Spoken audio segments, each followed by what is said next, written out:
মুরগি যেহেতু পাইছি ভালো মতন বানাই লই। ৬,০০০ টাকা বিল দিছেন, আপনি এগুলা কি করেন ভাই? বেশ কিছুদিন যাবত ভালো একটা কাস্টমার পাইতেছি না। ওই যে একটা কাস্টমার আইছে, মনে হয় বড় লোক।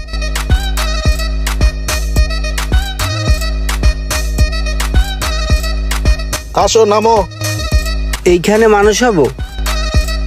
এই সেলুনে যাইয়া চুল দাড়ি কাটো, আমরা পরে আনি মনে। হ্যাঁ, আসসালামু আলাইকুম স্যার। ওয়ালাইকুম আসসালাম। স্যার প্লিজ আসেন আসেন, ভিতরে আসেন।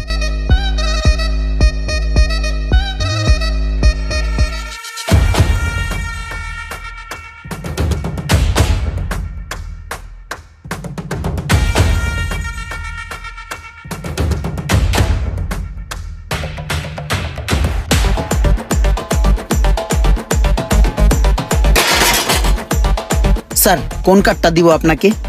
দেন, আমাকে যে কার্ডে ভালো লাগে ওরকম একটা কার্ড দিয়ে দেন। আপনাকে ঋত্বিক রোশনের একটা কার্ডে ভালো লাগবে, আপনাকে ঋত্বিক রোশনের একটা কার্ড দিয়ে দিচ্ছি। ওকে ঠিক আছে, দেন আমাকে ঋত্বিক রোশন বানিয়েই দেন। ওকে।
স্যার দেখেন, পুরো ঋত্বিক রোশন।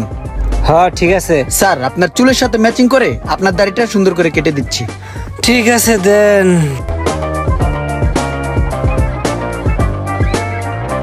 স্যার একটা কথা বলি।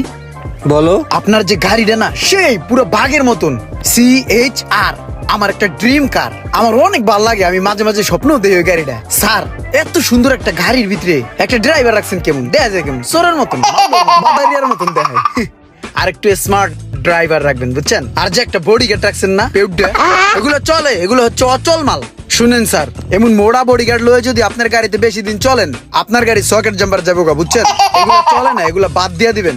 বাদ দিয়া সুন্দর চাই একটা সিনা উঁচওয়ালা একটা বডি গার্ড লয়ে নেবেন, বুঝছেন? যেটা আপনার সাথে সবসময় থাকবো। এই যে আপনি এই জায়গায় যে আছেন, বডি গার্ড কিন্তু নাই, পেট লয়ে লড়তারেন, আপনার পাশে দৌড়াইবো কখন? দেই ভাই ডান দিকে একটু কাইতুন।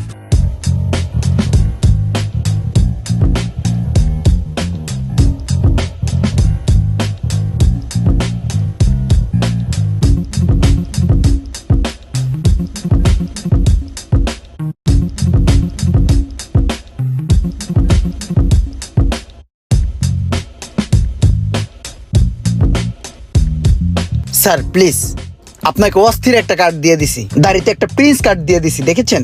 স্যার একটা বিষয় কি লক্ষ্য করছেন? আপনার ফেসে কিন্তু অনেক ডার্ক স্পট পড়ে গেছে, অনেক ডার্ক সার্কেল পড়ে গেছে বড় বড়। এগুলো যদি এভাবেই চলতে থাকে, দেখা গেছে একটা সময় অনেক পড়ে যাবে। এই ডার্ক সার্কেল যদি আপনি রিমুভ করতে চান, সেক্ষেত্রে আপনার একটা থাই ফেসিয়াল লাগবে। স্যার আমার কাছে থাইল্যান্ড থেকে আমদানিকৃত একটা সুন্দর ফেসিয়াল আছে। ওই থাই ফেসিয়ালটা যদি আপনাকে করে দেই, তাহলে আপনার ফুল ফেসের ভিতরে একটা ব্রাইটনেস চলে আসবে, একটা কিউটনেস চলে আসবে। তো ওটাই আপনাকে করে দিচ্ছি। হ্যাঁ ঠিক আছে, তাহলে দিয়ে দেন। মুরগি যেহেতু পাইছি ভালো মতন বানাই লই।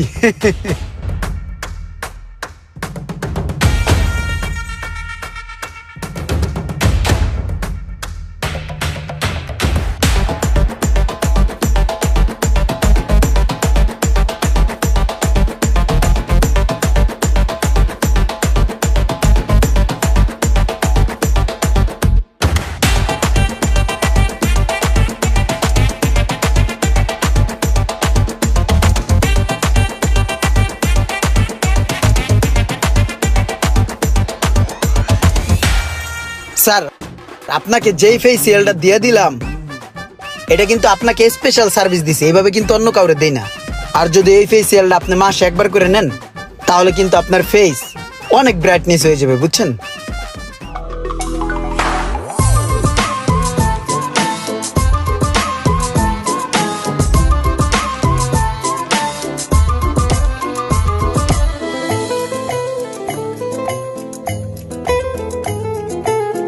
স্যার ফাইনালি আপনার লুকটা দেখেন, পুরো ওয়াসাম। হ্যাঁ, সুন্দর হয়েছে। হবে না কেন? এই শহরের সবচেয়ে বড় বিখ্যাত হেয়ার স্পেশালিস্ট ইমরান আপনার কাজটা করেছে, দেখতে তো হবেই। স্যার কাউন্টারটা এদিকে, প্লিজ কাম হিয়ার।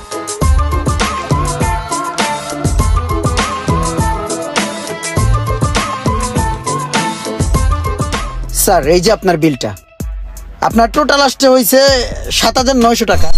তো 1,900 টাকা আমি ডিসকাউন্ট করে দিচ্ছি। আপনার ব্যবহার কথাবার্তা আমার অনেক ভালো লেগেছে, ঠিক আছে? আর 6,000 টাকা দিলেই হচ্ছে। ভাই এটা আপনি কি কন ভাই? ভাই আমার 14 গোষ্ঠীতে সারা জীবন চুল কাটতেও 6,000 টাকা বিল দিছেন, আপনি এগুলা কি কন ভাই? কি বলেন স্যার, আপনি ঠিক আছেন? আপনি তো একটু আগে গাড়ি নিয়ে আসলেন, গাড়ি থেকে নামলেন।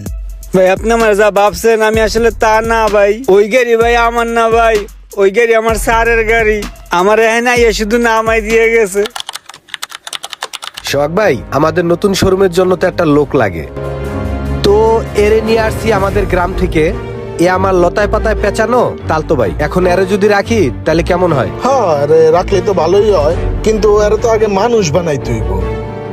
মানুষ বানাইতে হবে মানে? আমি কেমন গরু ছাগল নাকি? আরে চেতকের লেগা তোমারে ওই মানুষের কথা কই নাই, তোমার যে ফেস কাটিং কুটিং চুলদারি যে অবস্থা, এইটার একটু ঠিকঠাক করতে হইব। হ্যাঁ, একটু ঠিক করতে হইব।